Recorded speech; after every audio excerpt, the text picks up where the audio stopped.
And then I will talk about, I will make use of an example to preview how a standard is done, how to make use of it.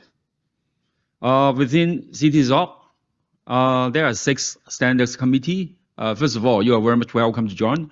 And this standard committees, the name of this standards committee includes Emerging Technology Standards Committee, Blockchain Standards Committee, third one, Metaverse Standards Committee. The name is very much self-explanatory, so I don't have to go through it. And then the fourth one is the Smart Devices Standards Committee, which is basically IoT. And the fifth one is Digital Finance and Economy Standards Committee.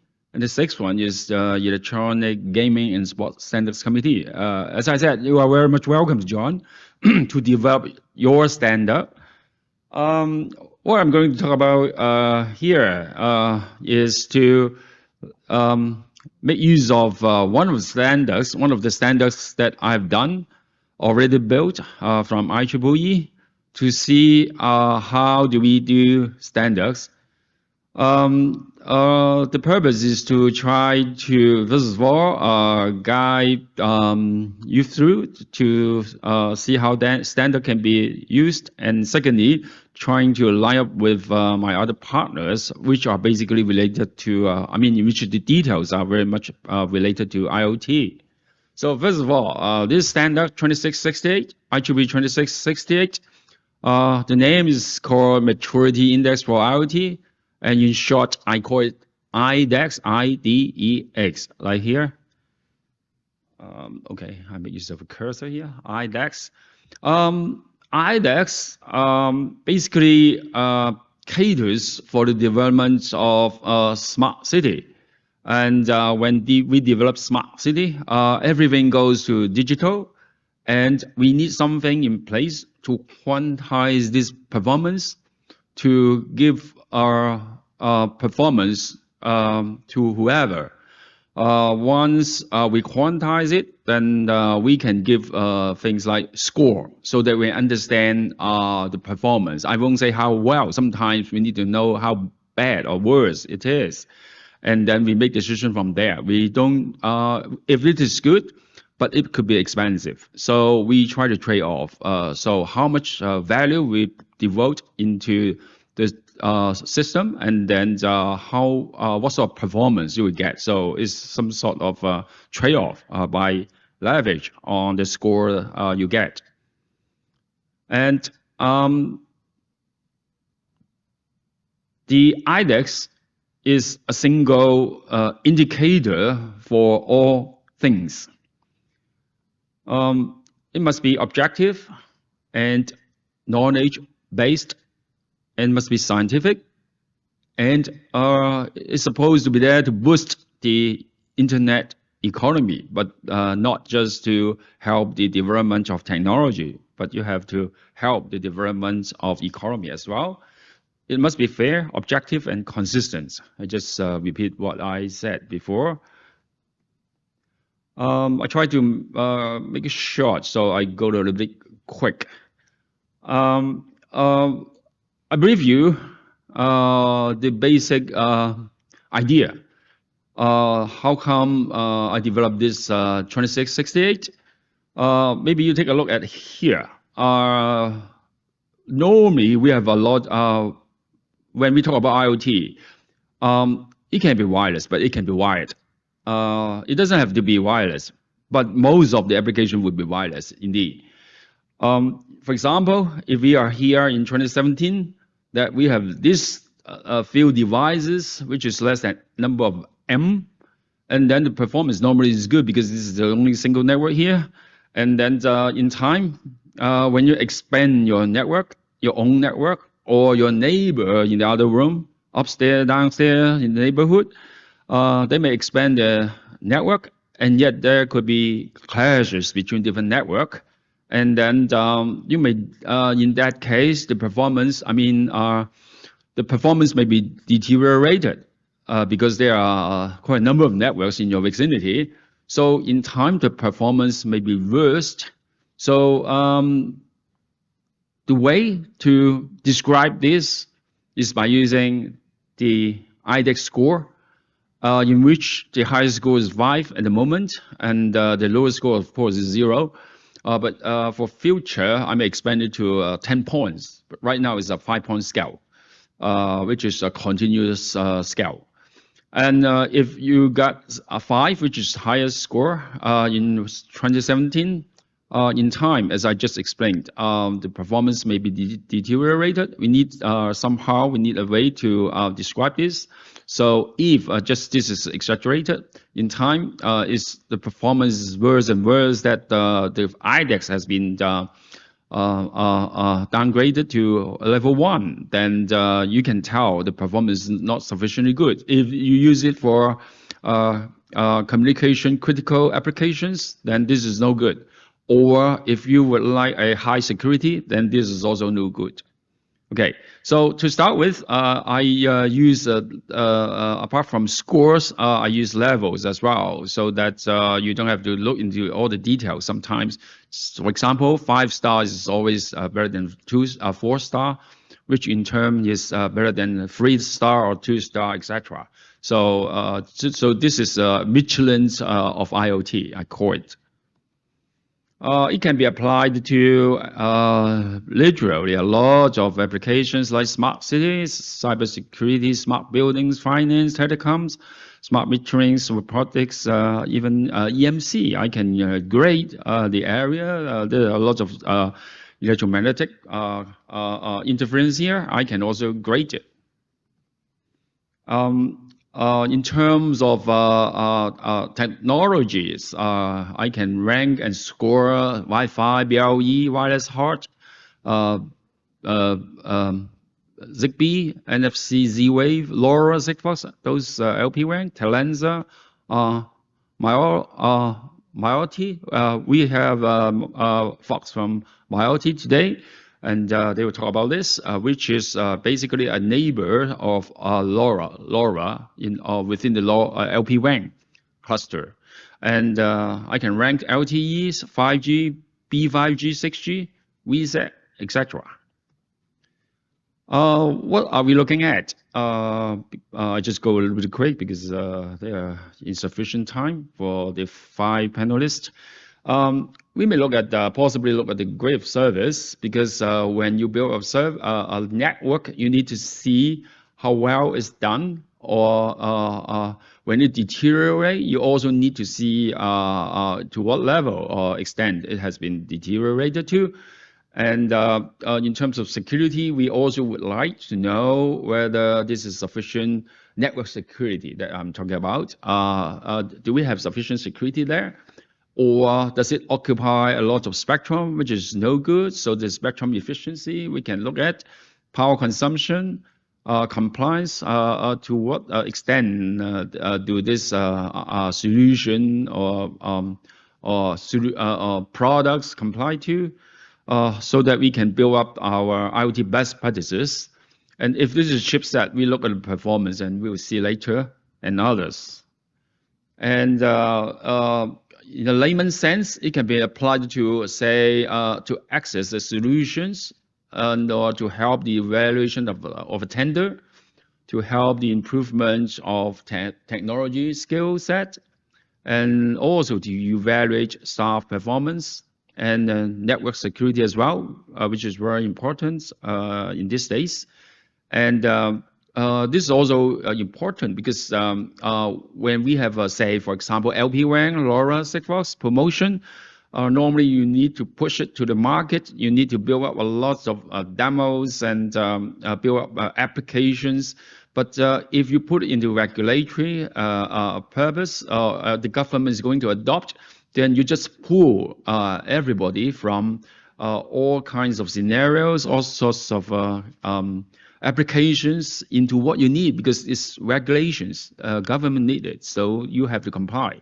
So this is a good strategy to go into regulatory regulations.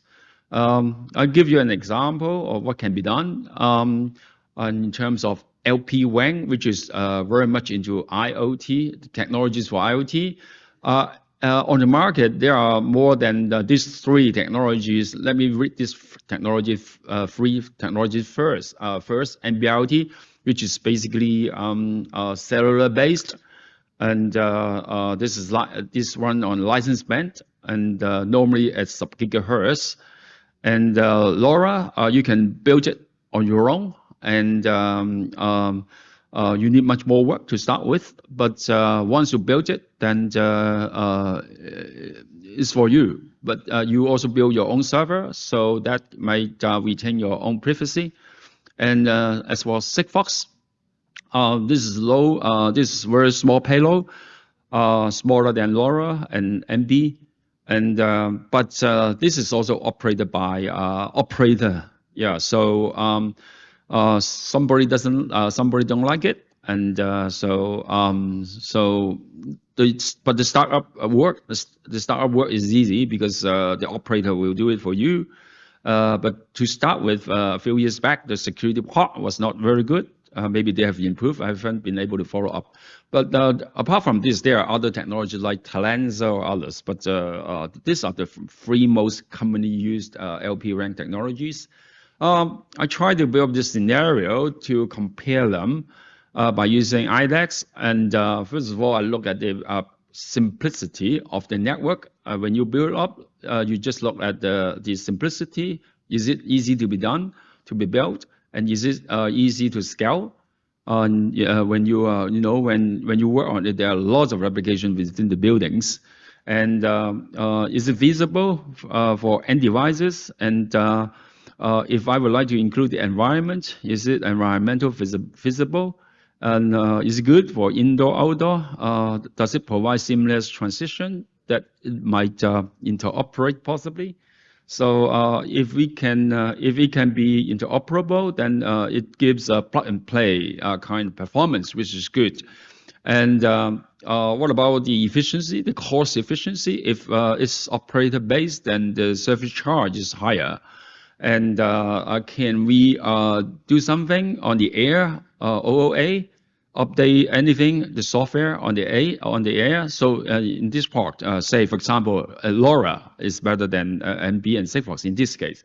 But in terms of simplicity, NB and Sigfox, because they are operator based, so this is better than LoRa. So different features may allow different performance from different technology and LP-WAN technologies.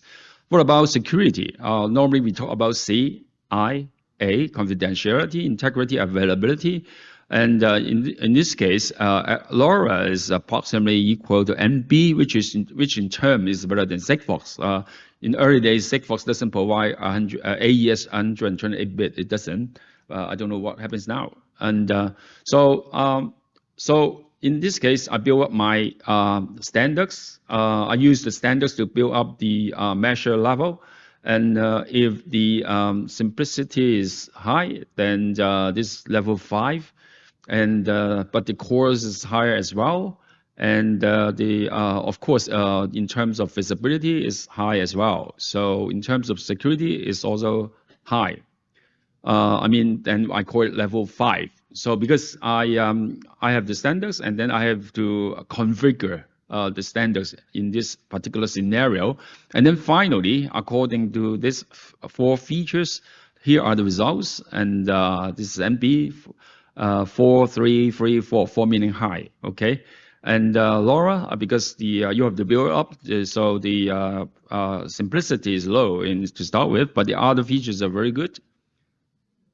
So in this way, if you would like to choose one of these 3, then you look at the reliability, latency, data capacity. Who dictates this? The expert in the domain dictate this. They will tell you which aspect, which features you have to look at. And then the 4 features that I discussed, and then we do some analysis and come up with weightings. Weightings is very important. And then, but it's not included in this presentation today. And so finally, the score is like NB gives a score of 3.9, Sigfox gives a score of 2.0, LoRa gives a score of 4.7. Sorry, typo. So finally, in this particular scenario, we will consider LPWAN in this particular scenario. So this shows how the standard is used. And right now, I'm working with the government to have some adoption in some of the government network.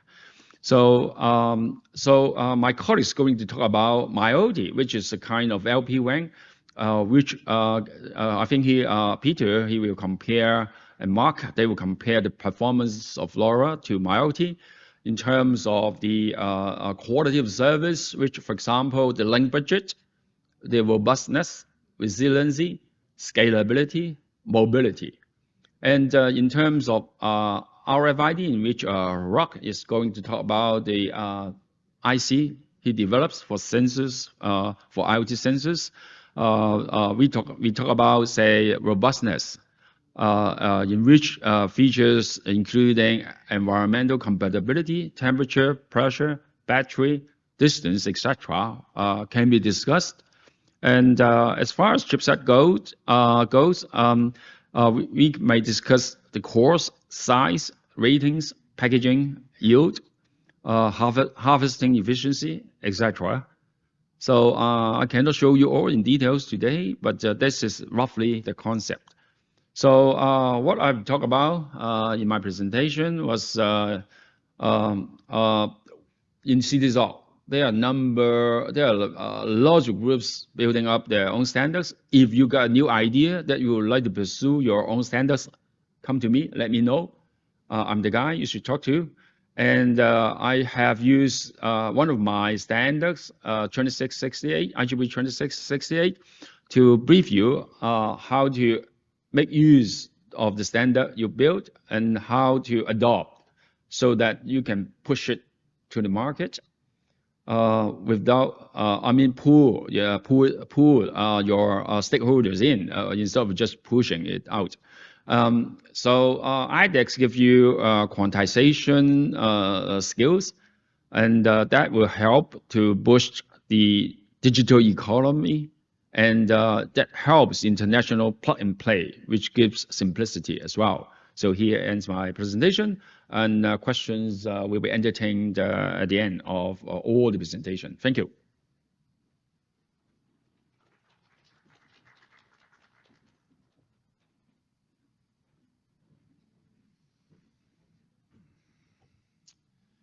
Good afternoon, good evening. So I will be talking here about MyOT, and some of you might ask yourselves, is there really need for another LPWAN technology? As you just heard, it's on the radar now as regards standardization and so on as well. So I'll try to give you a quick run through of what MyOT is and why MyOT matters. And especially when we're talking about big installations, complex radio environments, challenging conditions for radio. First of all, as you just heard, so MyOT is part of this family of technologies in this orange corner here, where you have MyOT and LoRa and NB-IoT, etc. So that's where we are as regards the range and how much data and so on you can actually transmit. First of all, MyOT was developed by a German institute called Fraunhofer. They have developed quite a lot of interesting technologies over the years. One of them that you might have heard of is MP3, quite well known to most of us, I guess. So that said, MyOT was developed by a very, very experienced team roughly 10 years ago. So what is MyOT and why does it matter? I've chosen to take a few screen dumps here from the spectrum just to explain to you the difference between MyOT and let's say the other LPWAN technologies. So what this shows, I'll give you some help here in a sec. So this shows what a 10-byte transmission, 10 byte isn't much, but in some or many applications that's really important, valuable, important data, even though it's just a small data amount. To transmit those 10 bytes, you can do this in different modulations. And as you see here, if you do a LoRa transmission, it's a pretty big chunk, both frequency and time-wise. So around 1.5 seconds if you run a spreading factor 12. And if you run a Sigfox, you will see one Sigfox there in the middle, and then to the right there's the first repetition, and up to the right is the third repetition. So they look like fairly narrow bands, and it's a narrow band technology, so you don't need much frequency width, but you need 2 seconds roughly to transmit. And then you have MIOT, the swarm of small dots down to the right. The cool thing is, so this is showing exactly the same thing, a transmission of 10 bytes, but these three technologies, they utilize the spectrum in very different ways. And why is this important then? Well, since these technologies run on open bands, there's lots of noise there. You have interference from other equipment using those bands to transmit their information. And the bigger the message is, or the size of the packet, so to say, that you ship over the air, the bigger the risk you run that it'll run into something. It will crash into something, and if it runs into something that is as strong as, signal-wise, as your own message, you will lose data. So the principle then, if you compare with MIOT, in the traditional LP1 technologies, you take the whole data and you pack it into one message, A, B, C, D, and then you transmit that. If there's interference, you will lose data. With MIOT, you take the same data, A, B, C, D, you split it into a number of sub-packets with redundancy in those sub-packets, then transmit them with a slight time and frequency shift. And there's interference also from MIOT, of course, but if some of these packets, sub-packets, are lost, it's still okay, because we only need 50% of the sub-packets to survive the journey. So we can lose half of them and still recompose the message 100%. And this is really the secret sauce, the really big differentiator that singles out MIOT in comparison to the others. And just to show a few real-life examples of what this can mean in different applications, and as regards different values that this brings, I will start with a case here from Prague in the Czech Republic. This was a test done by one of the MIOT Alliance, which is an alliance of companies that are promoting the MIOT technologies. Deal metering, they do water meters mainly, but they do other meters as well. So they were asked by a customer to compare MIOT with LoRa in a real-life situation, in a big city area where you have lots of noise and buildings and other stuff that can makes the radio environment difficult. So what you see here is to the right, there's a picture of a gateway and an antenna put on a rooftop, just to make sure that you have the same conditions for both MIOT and LoRa. So the box you see there next to the antenna is a hybrid gateway that can listen to both MIOT and LoRa. Then they took 5 water meters and fit with MIOT radio transmitter and 5 with LoRa. And they went out in town, and in Prague, in Czech Republic, they typically have these water meters in pit holes.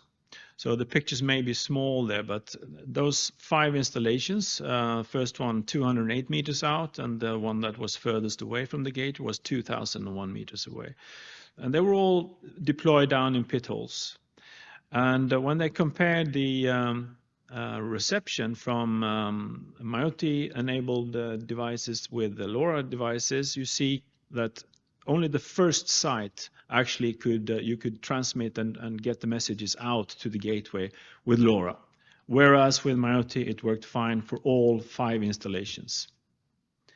This shows the robustness and immunity towards noise. Remember, it's a big city area. You have lots of noise in the air. So that's good news or great news. Another part that's really important is, of course, how does this technology scale, because if you can't scale, you can't do massive IoT, and that's the whole purpose of this technology. So as an example, again, is from Deal Metering. It's a city called Erfurt in Germany, 220,000 people roughly. They were doing a project in 2 phases with water meters, and they wanted to compare the requirements as regards number of gateways, because number of gateways is really crucial to keep the cost down for the maintaining of the network and so on. So they did a radio planning. The first phase was for 30,000 water meters.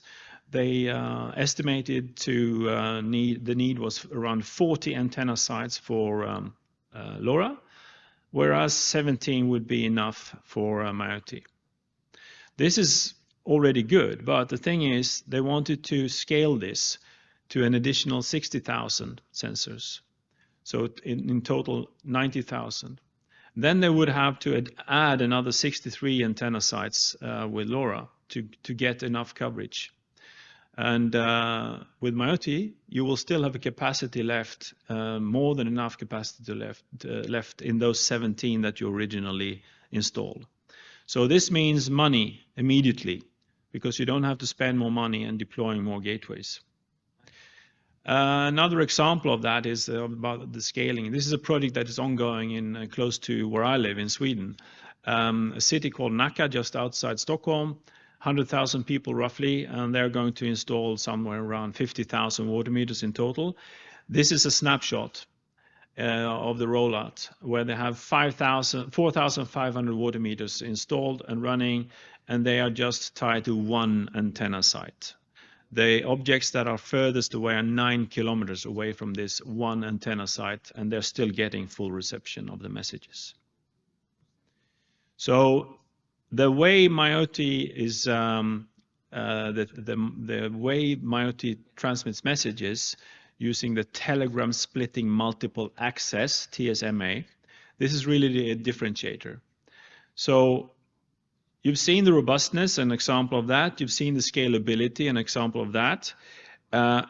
Another area where IoT excels is energy consumption. We are much better than the other technologies because these little dots take less energy to transmit than if you have a 1.5 second or so message sent with LoRa. These little dots have a really positive impact as well as regards mobility, because each dot only takes 15 milliseconds to send. If you have a moving object and it takes a second or so to transmit, that object will move quite far if you're driving at, let's say, 100, or in this case 160 kilometers an hour. So the message will be distorted and you will lose data. With IoT, you can do measurements up to 160 kilometers an hour, 100 miles an hour, with full quality of service.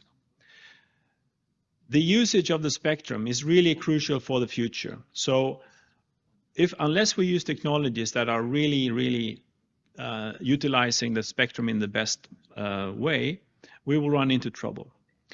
And the thing is, with the LPWAN world, it's growing fast. Depending on vertical, you have growth rates up to 100%.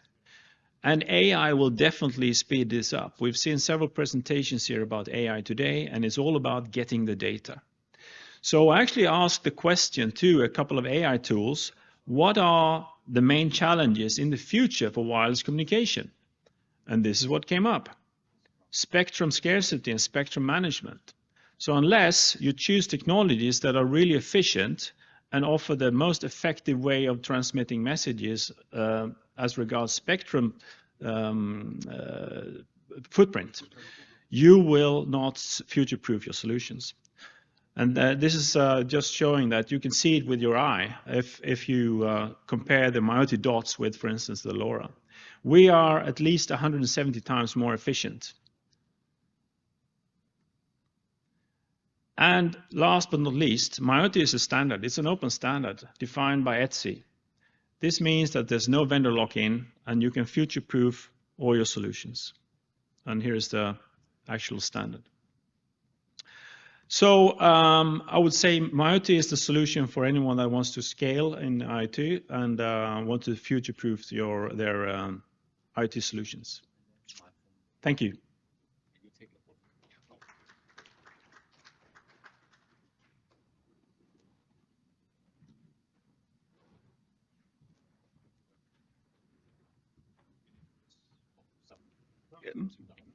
Thanks for that, Peter. Just going to give a little bit more concrete and reinforcement to that. So my name is Mark. I'm with Silicon Labs, and we're a vendor company for wireless MCUs that support the MyOT standard. Do I just click the button? Just click this one down? Okay. So I'm going to go over some of the use cases that we see at some of the markets and the trends that we see it in, and then I'll go over some of our silicon solutions that can be used to cover the MyOT standard. Like you said, you're not vendor locked in with MyOT. There's multiple different silicon vendors that can support this standard. So first is, who is Silicon Labs? So we're a fabless semiconductor company based out of Austin, Texas. I've got north of 2,000 employees and about $1 billion in revenue every year. So our specialty is wireless connectivity, mainly mesh. We believe we have the #1 share in IoT mesh as a silicon provider. Our goal was basically just to cover whatever IoT standard you can think of. If you were making a smart home sensor, a smart meter, something in the automotive space. So if you can think of an IoT wireless protocol, whether that's Thread, Zigbee, Matter, Wi-Fi, Z-Wave, Wi-Sun, Sidewalk, MyOT, we're going to have a wireless MCU that supports that. And so you kind of get that one-stop shop simplicity there. So he mentioned the big vertical that we're seeing from IoT that is kind of the big ramp is in low power, or what we call battery powered metering. The smart metering market is kind of broken into two big verticals. You have electric meters, which are line powered. So you have a lot of power to deal with and solve your problems. And then you have the battery powered metering market, which is very power constrained. They typically use lithium thionyl chloride batteries, D and C cell form factors. And the two big use cases within that are water and gas meters. I think I can confidently say that most of the people here either have a smart electric meter, smart gas, smart water, or all three in their apartment or their house. We also see some use cases for heat cost allocators and heat meters, but mainly it's water and gas. So because of these meters, they're buried in a pit. Their battery life dictates about 10 to 20 years of battery life, which is a pretty crazy metric to hit. They typically allocate about 10 to 25% of that battery life to the comms network, depending on whether or not your location, how much data you're going to send. And so in the past, at least here in the States, the big solution has been people's own proprietary RF protocols that they wrote 10 to 20 years ago or so. There's also the cellular solutions as well, but those can be quite expensive. In Europe, we do see a lot of LoRa-based meters, but we're running into scalability problems there. So the trend that we're seeing is, if you look at the meter makers, in essence, they're just a networking company. You can compare them to an AT&T or a Verizon, but instead of servicing mobile handsets, they're servicing fixed metering assets. So they're all about their network. That's their product. That's their differentiation. And so the more network coverage they have, the wider area or the more data they can get, that's how they differentiate in the market. And MyOT is kind of offering them a different set of knobs, right? In engineering, nothing's ever free. It's always a trade-off. And so MyOT is kind of offering sensitivity knobs that don't kill bandwidth too bad. And so it's doing two things for the metering makers right now. The first is it's allowing them to access that hard-to-reach meter, that rural farmhouse on the edge of town or at the edge of a city that's kilometers and kilometers away. With MyOT's efficiency and its sensitivity, it's allowing them to access those meters. And the second thing it's doing is, in an apartment building, if you have on the basement, you have 300 water meters down there, one for each apartment. That's a lot of data being transmitted in close proximity. And the fact that MyOT does that telegram splitting, it kind of splits it up across the spectrum while using it efficiently, has been a pretty big differentiator that I've seen.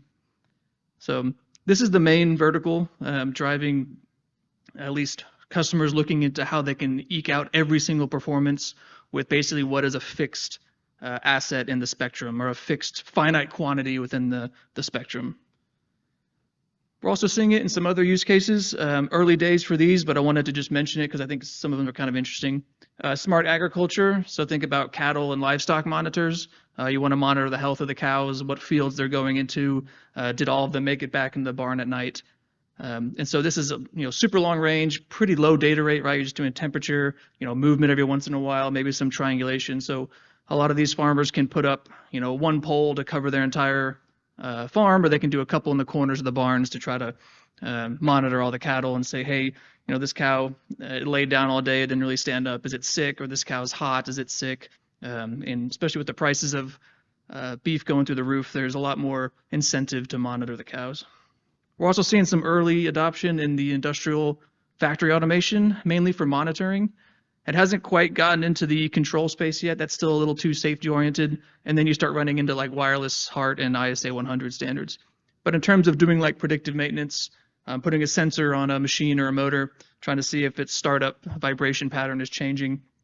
That's low data rate, and it's a really noisy environment in these factory floors with a lot of machines, hundreds of amps whizzing around on all these motors. And so MyODI is proving to be a pretty reliable use case in the factory automation and predictive maintenance for monitoring mainly. And then the last place that we're seeing MyODI kind of have a good stepping stone is in the worker kind of safety for mining and construction. And think of construction not as like someone's building a house or someone's building a massive skyscraper or someone's building an entire neighborhood subdivision and they want to have a whole network that covers that. And then they can monitor workers, monitor the tools and things like that. Instead of bringing a canary in the coal mine, you can kind of put a MyODI gas sensor, methane sensor, and try to protect the workers. And like things, if you're deep into a mine, it's a lot of concrete, a lot of earth to get through. And so MyODI's been proven pretty good for those use cases. So in summary for the MyODI stuff, right, it's the range that you're going to get, the penetration that you get with sub-gig, and the efficient use of the spectrum not transmitting very often, which is saving power. It's making it very attractive for some of these sensor type applications, whether that sensor is a worker safety or a meter or a cow sensor. So that's kind of what we're seeing. I'd like to go over some of our product offerings just so you know where we sit in the market and what our offerings are. So we have a line, a portfolio of sub-gigahertz MCUs. They're all ARM Cortex-M based, 80 to 100 megahertz or so. And just kind of going through them, we have the bread and butter, the FG23. That's kind of if you want a chip that just runs your sub-gig network and you don't really have to worry about anything, that's your workhorse right there. And then we have its bigger brother, the FG28. So this has more pins, more features. A lot of the meters that you see will have a little LCD screen on them.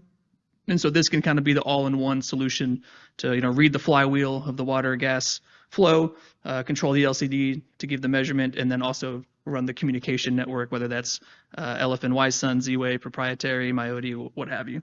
And then we have the biggest one, the FG25. That's mainly our flagship for electric meters, so not super relevant here. And you can kind of see the main difference between most of them. It's mainly the memory size. So the FG23 is the smallest at half a mega flash and 64K RAM. And then its bigger brother, the 28's got a meg of flash and a quarter meg of RAM. And the 25 is the biggest of them all, almost 2 megs of flash and half a meg of RAM. You can see the pin counts and the output power there are different depending on the range and the markets that they're kind of going after. We also make what we call SIP modules, system and package. So we kind of package up all the passives and the dies in one little compact unit and certify it at least to the antenna pin. And it's a good turnkey solution for kind of lower volume applications.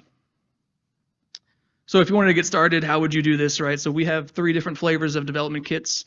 We have the Explorer, the Dev, and the Pro kit. Each one has, increasing capabilities. But they also cost a little more.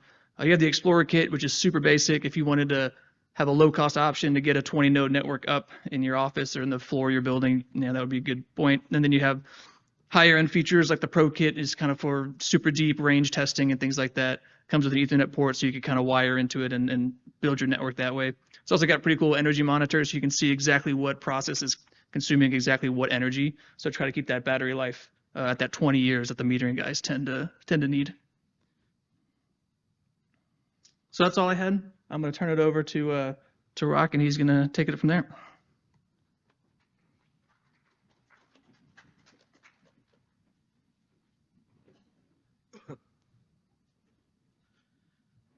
Thank you, Mark. Well, my name is Rock from the University of Navarra in Spain.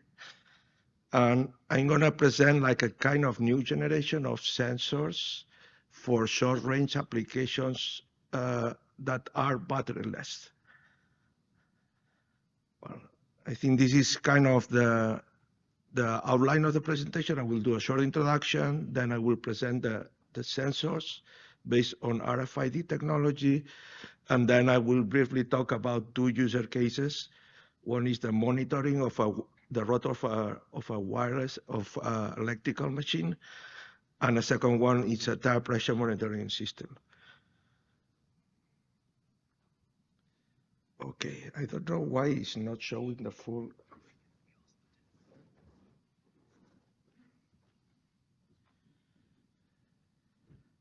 Sorry about that, it's not showing the full slide.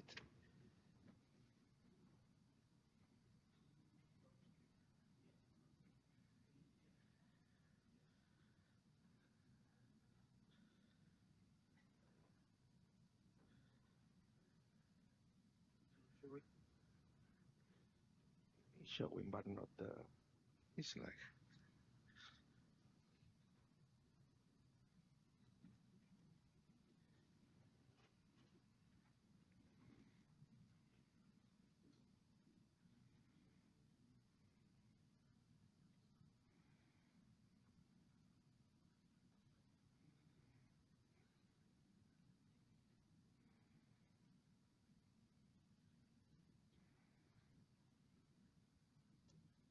This is your slide. Yes, that's the one.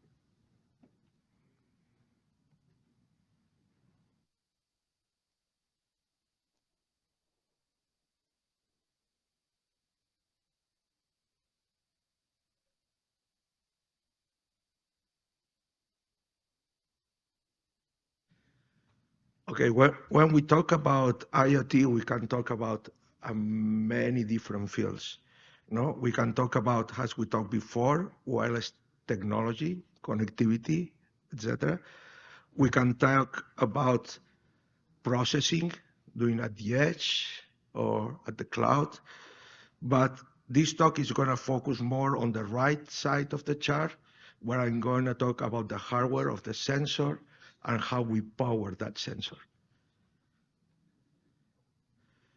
So the main motivation for this kind of new generation of sensors is those applications where the environment doesn't recommend to use a battery because of the high temperatures, or where the weight and size of the sensor becomes critical. For instance, one of these typical applications is the rotor of an electrical machine, where you can reach temperatures of around 400 Celsius degrees. So the use of a battery there is no way. And also where the weight and size of the sensor is critical in order to balance the rotor of the electrical machine. Okay. In those applications, as we can see, the communication range between the sensor and the reader is just a few meters, or even sometimes a few centimeters.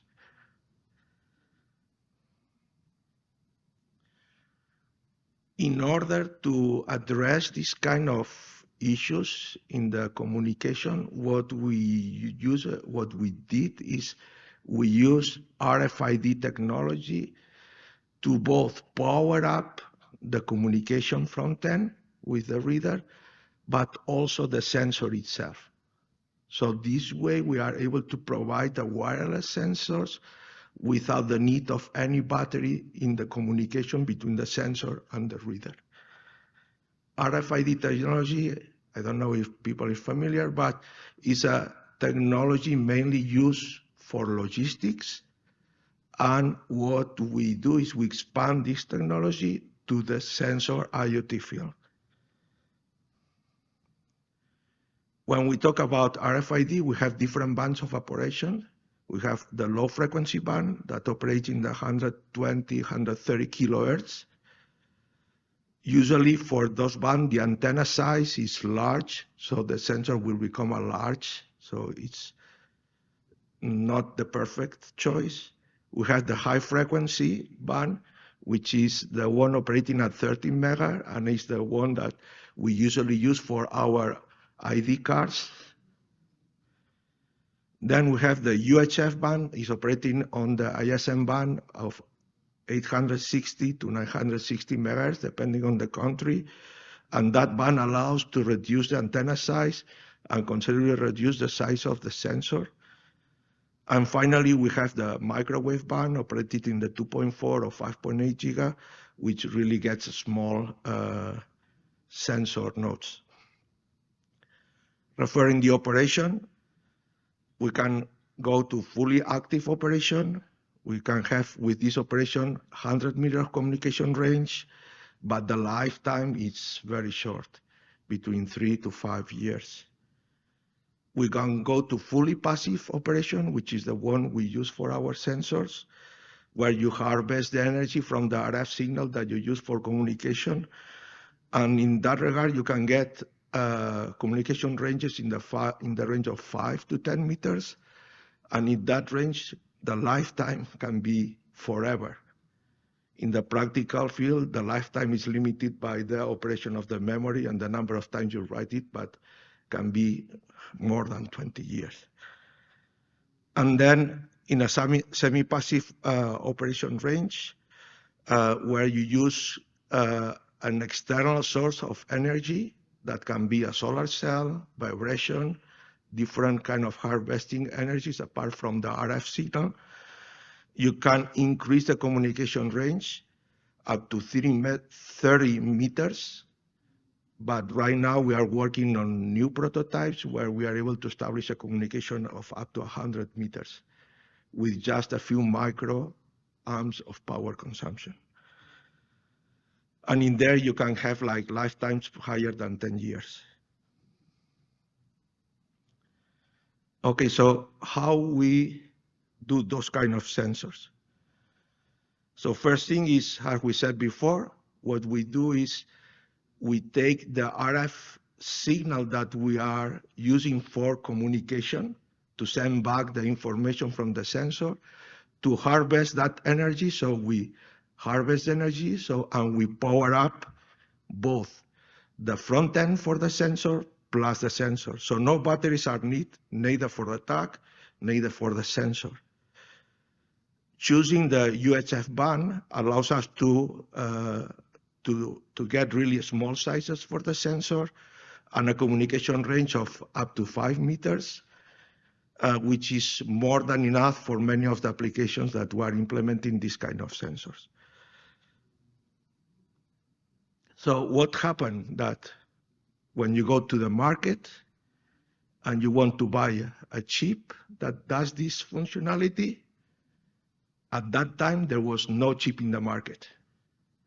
So we need to develop our own IC in order to implement that kind of functionality. As you can see in the picture, this IC has like an analog front end, which is in charge of harvesting the energy. That's kind of very important part because the efficiency of that block, which in this case is what we call a voltage multiplier, defines how much energy you have available to power your system. Then you have two other critical blocks, like is the power management unit, which is kind of the block that converts that energy into usable energy for the sensor. You have the modulation block, which is got what we call here in the picture backscattering modulator, which is kind of sending back the information to the reader. And you have what we call the ASK modulator, which is a amplitude shift K modulator, which is in case is the modulating the information coming from the reader. Sensitivity of those blocks kind of fix what is the range of communication when you operate in a semi-passive way. On the right side of the slide, you can see the digital core, which is in charge of implementing the full communication protocol between the reader and the tag, but also implements the communication ports in order to communicate the sensor or a microcontroller or any device that you want to power up from this chip.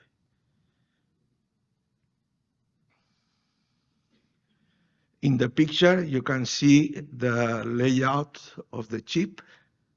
This was a kind of initial test chip where you can see kind of the area occupied by both the digital, the memory, the EPROM memory, and the analog front end. And on the right side, you have the chip already packaged that can be nowadays acquired through a company called Farsense IoT. And if you need this kind of chip, you can buy it and develop new applications based on this chip. Okay, so let's go through a couple of user cases where we are using this kind of new RFID sensor technology in a real environment. The first application will be the monitoring of the temperature of a rotor of an electrical machine using just a wireless communication. For that, what we do is we use the Rocky 100, which is the name of the chip, to power the whole system. The Rocky 100 communicates with a low power microcontroller. Then we have a signal conditioning block, let's say, and that connects to the temperature sensor, which is, in this case, is a PTC resistor, because we want to monitor temperatures up to 400 Celsius degrees. Below, you can see the real implementation of the sensor, where we have the antenna. On top, in the middle, that's the Rocky 100 chip, and on top in the middle, bottom, that's the microcontroller.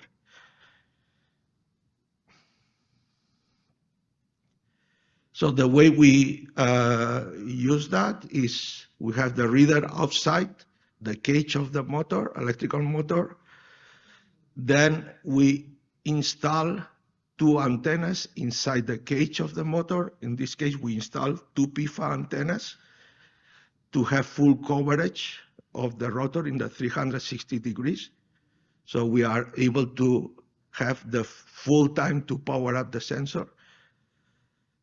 And then we just operate. We install the sensors on the rotor, the PTC transistors close to the magnets where the temperature gets up to 200, 400, and then we just run. At the bottom left side, you can see some experiments we did with the system, with the RFID sensor and calibration, let's say, or reference temperature sensors. And we can see that both of them follow pretty well in time and magnitude. And on the right side, you can see kind of the full implementation.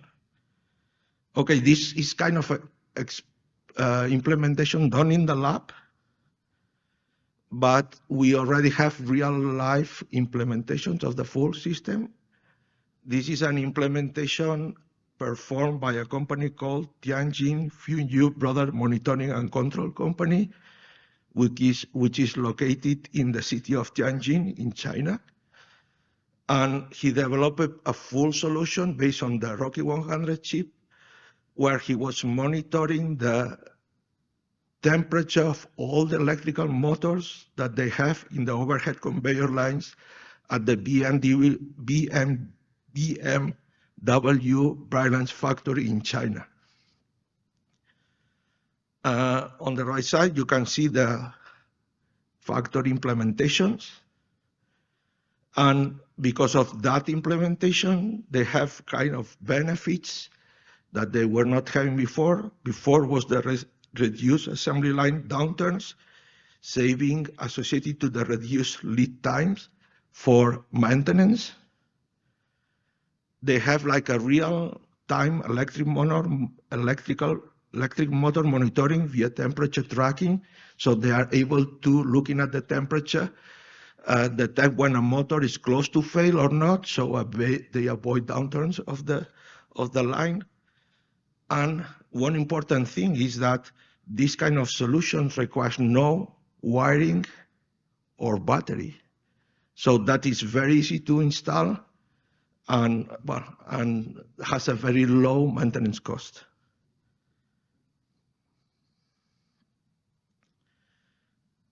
Another application of this technology, and there are many coming now from all over the world, is like the tire pressure monitoring system.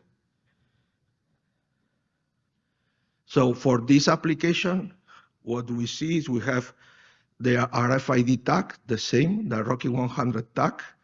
This time is with a different packaging. Instead of a QFN packaging, it's a soy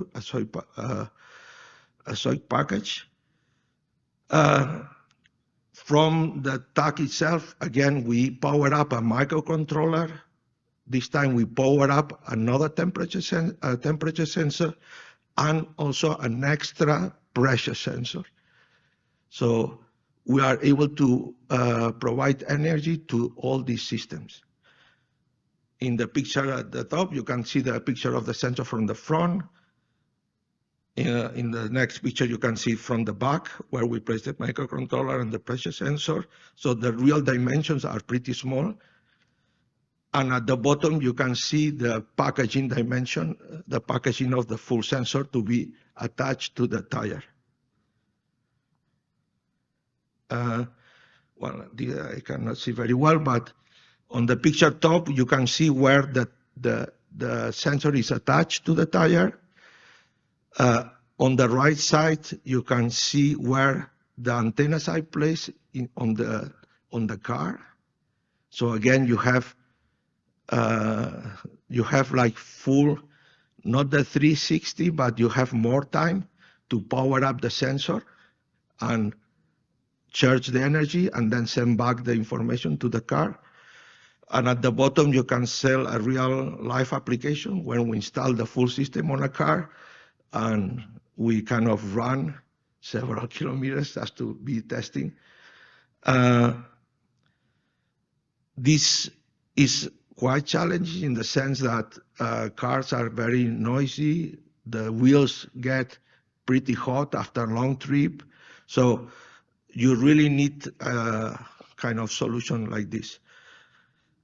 And well, and that's all more or less for my talk. Just want to introduce this kind of new technology and to be able to be everybody.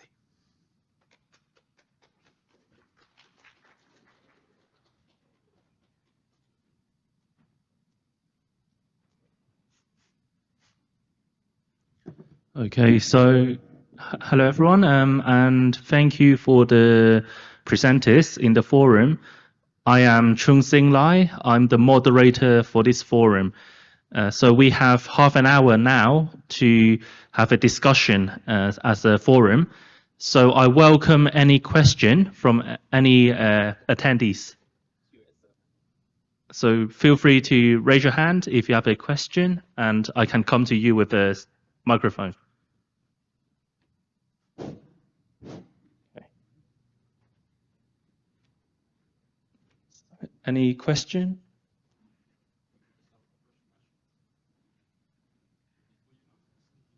Okay, I can help to ask a question first.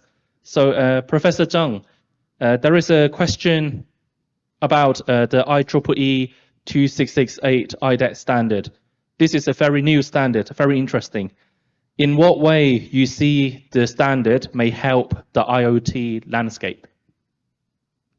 I think I mentioned in the PowerPoint that it just gives quantization or digitizing the performance of your solutions, whatever it is.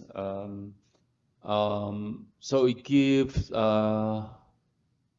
performance, and yet I'm looking at the adoptions of these standards. Right now, the local government, I'm from Hong Kong, so the Hong Kong government is looking at adopting it into one of the network called GWIN, which is basically a LoRa network. And I try to come up with regulatory stuff in that the government may make use of the assignments of the scores to different applications, like, for example, the building access. Then my highest score is 5, as I mentioned. And for example, for ordinary building access where the latency, for example, is not very critical, then a score like from 3.5 to 3.8 can be recommended. But for applications like in which it's critical, like latency should be much shorter. For example, for clinic applications, then scores like 4.5 to 4.8 should be assigned. So in this way, it's coordinated. Once the scores are assigned, then likely the neighborhood, the networks in the neighbors should harmonize and coordinate well with one another. So this is intention.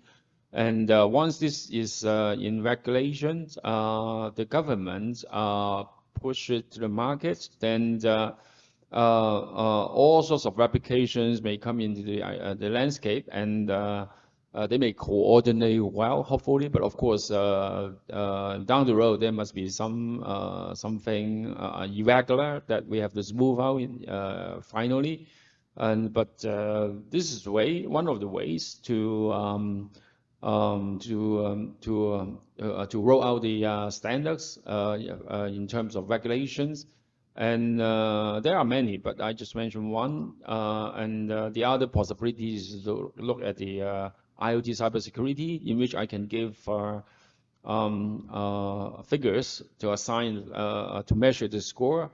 And then, for example, I'll give you an example. If you are looking at a very high network security, for example, you would like to achieve 4.8, then you would not incorporate a sensor, IoT sensors, which have a score of 1.1 only. So that's too low to be entered into the network. So you need to measure. That's why you need to digitize and measure. So I give you some examples here to see whether this is sufficient for your understanding or not. Thank you. Yeah, thank you, Professor Zhang. Yeah, very, very interesting technology. So Mark, I have a question for you. So where are you? Is there a question? Okay, sorry. No problem. Thank you.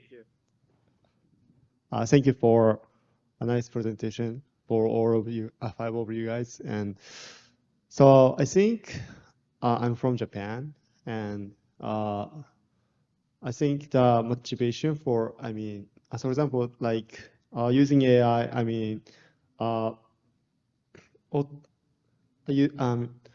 think you like focus. I want a question about the car in AI, like this one.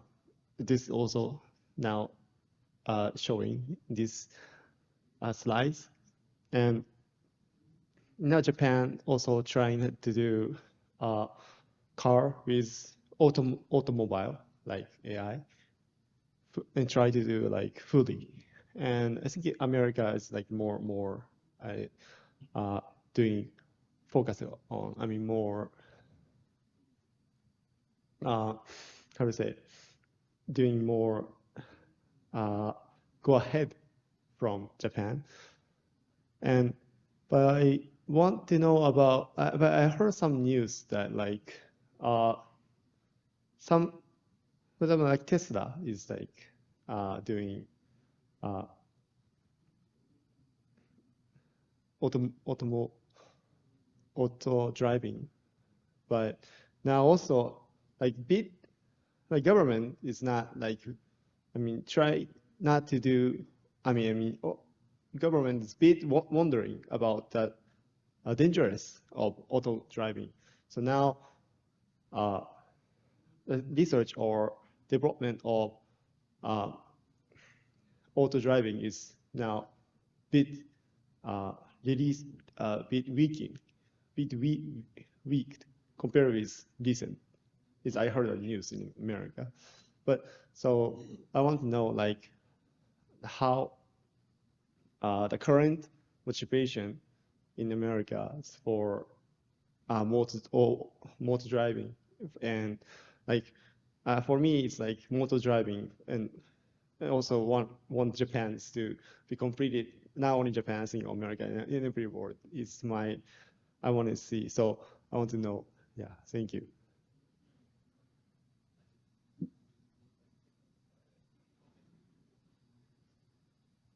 I don't know. Yeah, can you hear? Yes. Yeah. Okay, so I cannot talk for US because I'm more based in Europe, Spain. What I can tell is that autonomous driving is gonna come if the sensors implemented in the car are reliable and successful. Okay, that's one first step. Second is that at least in Spain, okay, there is now a new kind of path growing more and more, which is called not autonomous driving, but it's what they call manpower. What does it mean? It means that imagine those trucks that you have. Nowadays, you have like a driver driving the truck and making thousands of kilometers away from home. So what they are doing right now is trying to have like remote driving. So it means that the driver is still at his home, driving the car, the truck. When it gets tired, somebody else in another home takes the car, the same truck, and drives. So, and that is kind of a new tendency. It's kind of not moving the human factor from the car, but making more comfortable. In the sense that you don't have to spend days, weeks out there outside your phone to drive, and you can be comfortably from your home. Again, that will be a success if the sensors providing the information to the driver at home are good, provide the right information, they don't fail, and you can have a safe driving of the truck from home. There will be no injury, right? Thank you. Yeah, at least here in the US, I think what we've seen is in the beginning, like one of the reasons why Tesla took off and did so well is because they were kind of ungoverned and they could do whatever they want. So they took standard automotive practices and threw them out the window and kind of acted more like a consumer tech company. But I think nowadays, I'm not an expert at this, but there's now levels, classification levels of autonomous driving, like level 2, 3, 4, 5. 1 is just like lane assist, 1 is something else, then 4, 5 is like fully autonomous. And I think those are just now coming out in the last year or so. But I think the Tesla being had no chains, you could do whatever they wanted. And then also there's a really big market in the US for like robo-taxis to come pick you up. You know, Uber and Lyft got big and they kind of no one autonomized that. And so those two motivations and allowance to do it kind of allowed the autonomous driving in the US to really take off. And so I think now in 2 or 3 cities, Austin, Seattle, and maybe 1 California city, there's a company called Waymo where you can call a remote taxi to pick you up and there's no one in the car. You just get in and it takes you where you want to go and then you just get out and then it does that. And so there's no driver. So I think we're starting to see the beginning of that. It's pretty exciting. And we'll see if anyone gets hurt.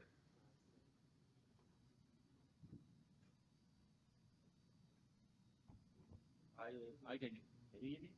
Yeah, I can. Yeah, I can, but I don't know everyone. I need to press, right? Okay. I can offer a little bit of my experience, my opinion. For me, as you just heard from me, that I'm building up the IDEX, which grades and gives scores. Right now, Mark and Rock just talk about the importance of the reliability of the sensors. So for me, I can grade and give a score on the resiliency of the sensors, how robust it's going to be. I'm not a fanatic of Tesla, sorry, I don't have Tesla. But I heard that, correct me if I were wrong, I heard that Tesla is using camera only, if I were right. Anybody knows? So, is that correct? LiDARs as well. Okay, doesn't matter. I was going to say, if this is camera only, now, whether it's risky or not, it depends on the accuracy and reliability. Accuracy is very important. If the data you capture is absolutely correct and yet it's transmitted correctly, everything is correct, then it can be wrong. It can be very good in terms of, accurate data, then you make right judgment. So if I measure the accuracy of the data, if I give you say, oh, this is only 3.8, then out of 5, then maybe it's not so accurate sometimes. So why? Because of some snows, maybe rainfall, maybe some scattering. So if I give a measure on the most of the environment that I can foresee and or I can measure, then if the measurement is okay, that embrace most of the possible scenarios, then probably this index, which I call it a trust index, then it can give you a performance index, which can tell you how robust it's going to be. Then it could be safe, very safe. I mean, it's all about the accuracy of the data. If the data is not good, then your outcome is not good. Whatever AI you might have, if this is a faulty data, then the outcome is also false. So input is important because you got garbage in, then you got garbage out. So what I can do in my space is to give a trust index to see whether resilience is good, reliability is good, whether in terms of reliability in time, whether the first 5,000 times the capture is good, but the 5,001, and this time starting from 5,001 is not as good as before. So we can do some measurement like this. So if this part is good, then it tells you it should be safe or not. So I hope I can help in that space. Thank you. I see. Okay. Thank you so much for, this is super nice experience for to ask. This is something not yet happened. but it might happen. Yeah. But it's good. Good experience. There is no experience unusual to ask brilliant people, professors. Thank you so much. Thank you. Thank you. Any other questions? So please feel free to raise any question. So I have a question for the panel. So with the MyOT, where do you see the deployment of this technology? Can you give us some more examples, please?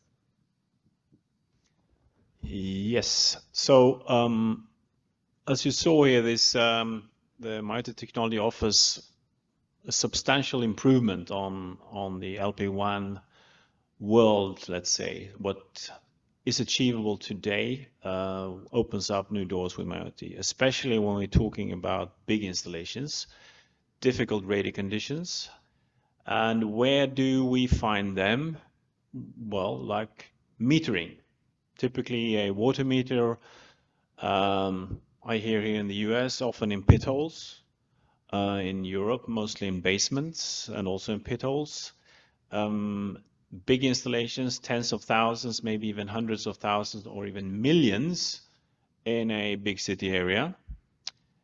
That will create challenges for any technology.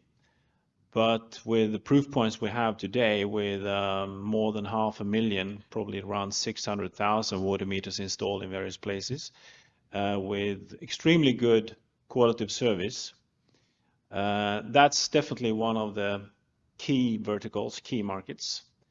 Other markets are other, let's say, smart city applications. Could be smart waste, could be smart parking, can be indoor air quality, outdoor air quality, all sorts of solutions that brings value to the smart city.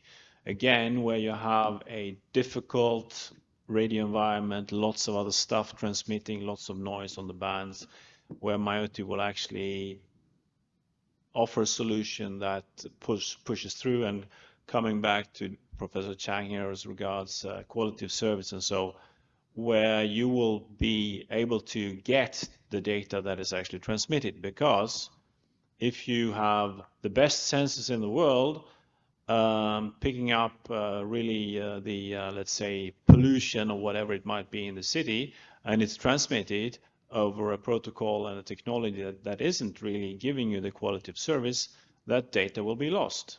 And you will not be able to take any type of decision on whether or not to alarm the population or whatever it might be, because you now have a dangerous situation as regards pollution. But metering, smart cities, smart buildings, those are the main verticals. We have industrial applications as well coming up. Again, in industries, you have lots of electronics and stuff running in those factories that they create different types of disturbances in the on the band, so to say.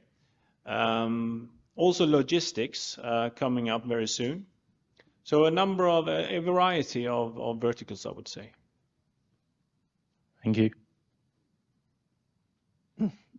Any comments? Okay, good. And for the MIOTI, what is the frequency being used? And are there any limitations with the frequency spectrum? Well, the applications today are in the LP1 sector, and so in Europe, those are on 868 megahertz. Here in the US, it's 915. But the technology as such has basically no limitations. You can go down, you can go up. It's more the modulation, as you saw, the telegram splitting, that's the secret. So you can go up to gigahertzes and you can go down below megahertzes as well. But that's where we are today, LP1. Okay, thank you. Cool questions. Okay. So for the presentation from Rock, I have a question. So how many sensors can be powered up and read with a single reader? Yes, that's a good question.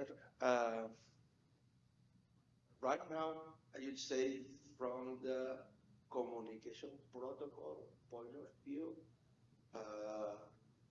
the ICCE2025 standard, that is the one that we're using for communication, allows the communication up to 1,000 or more sensors with just one reader. That is the theory. Okay. When you go to, and that's the theory for identification.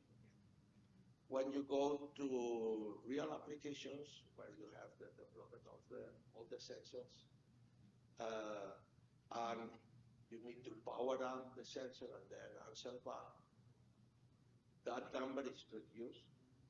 I don't know how many, but I can tell that we have done experiments with up to 200 sensors at the same time for big to light applications, like in the shelves of the stores, where you move that just illuminate with the reader and tells you what product you have to choose and take. And we were able to manage up to more than about 200 with just one single reader. Well, that's for many of the applications that targets this kind of sensor is more than the electrical machine. Maybe you have up to 20, 30 sensors. So the technology allows to manage many sensors with one. Very good, thank you. Just a follow-up question, because as Rock, you mentioned the sensors use the radio frequency power harvesting to power the sensors. So how reliable, is the power source in this case? Yeah, that's also an interesting question. I got asked this question many times. And of course, when we talk about harvesting, we are kind of dependent on the power source. For instance, if we use a solar cell, it depends on having light or not. So there are times that you don't have that energy available. But this is kind of different from this kind of harvesting technologies, because here we are using like the same signal that we are sending to read the sensor as an energy. So in a kind of comparison would be to have a solar cell as a sensor and a lamp illuminating the cell all the time. So in that regard, let's say the reliability of the energy source is 100%. And that's why applications like the one I showed for tire monitoring, where you need to have 100% reliability in the communication, you already achieve these kinds of things. Very good. Thank you. Any follow-up questions from anyone? Okay. Okay, so I think the time is quite good at the moment because we have a reception coming up shortly at 7 p.m. I believe it's at Next Door in one of the Florentine rooms. So I welcome everyone to attend the reception. Again, thank you very much for the 4 panelists for the forum. So let us give us our hands.